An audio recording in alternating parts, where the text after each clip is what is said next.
Le marché aux puces bourdonnait, une symphonie d'objets oubliés. Hugo, collectionneur d'objets anciens et insolites, ressentait l'attrait familier de l'inhabituel.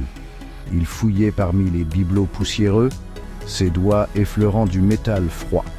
C'était un appareil photo Polaroid, différent de tous ceux qu'il avait pu voir. Celui-ci était plus lourd, gravé d'une inscription dans une langue qu'il ne pouvait déchiffrer. L'inscription semblait s'agiter, comme des ombres animées. Intrigué, Hugo acheta l'appareil, ignorant l'obscurité qui l'accompagnait. De retour dans son appartement faiblement éclairé, Hugo examina son achat. L'appareil photo était étrangement chaud dans ses mains, vibrant d'une énergie inquiétante. Il le chargea d'une pellicule, le cœur battant d'anticipation et d'une pointe de malaise. La première photo qu'il prit fut celle de son salon, banal et familier. Mais à mesure que l'image se développait, un frisson lui parcourut l'échine. Au fond, à peine visible, se tenait une silhouette. Elle était humanoïde, mais allongée, ses contours flous comme si elle tentait de s'infiltrer dans l'existence. Hugo essaya de se raisonner. Un jeu de lumière? Un défaut de développement? Pourtant, il ne pouvait se débarrasser de la peur qui s'enroulait autour de lui comme un serpent. Il examina à nouveau la photo, le souffle coupé. La silhouette semblait plus claire maintenant, sa forme plus définie. Elle était immobile, d'une immobilité troublante, son espace vide où les yeux auraient dû se trouver fixant l'âme d'Hugo. Poussé par une curiosité malsaine, Hugo prit une autre photo. Cette fois, il pointa l'appareil vers le couloir, devant la porte de son appartement. L'image se développa et son sang se glaça. La silhouette était plus proche maintenant, sa forme encore plus distincte. Elle se tenait juste derrière sa porte, sa présence constituant une menace palpable. Les bords de la silhouette restaient flous comme si elle luttait pour se libérer des limites de la photographie. La peur, instinctive et suffocante, s'empara d'Hugo.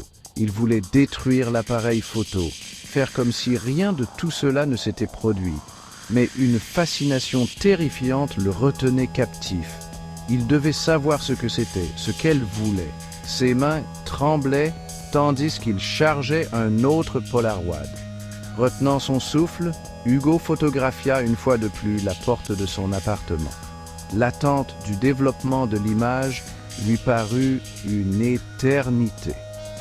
Lorsque ce fut finalement le cas, un hoquet de surprise lui échappa.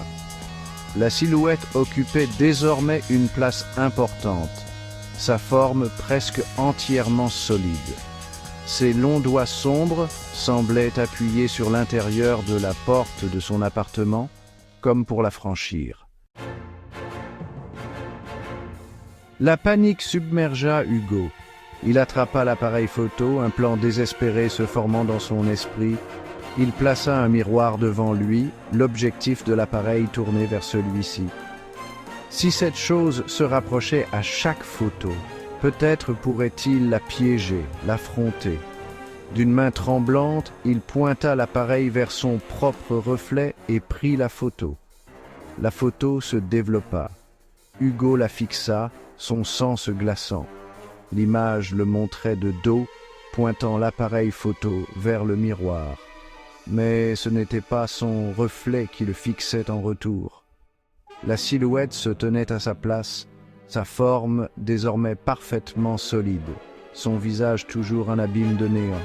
Son long bras d'ombre s'étendit hors du miroir, sa main se tendant, puis le silence. L'appareil photo tomba sur le sol. Il n'y eut ni lutte ni cri, juste un appartement vide et un dernier Polaroid effrayant, la main de la silhouette se tendant vers un espace vide où Hugo se tenait auparavant.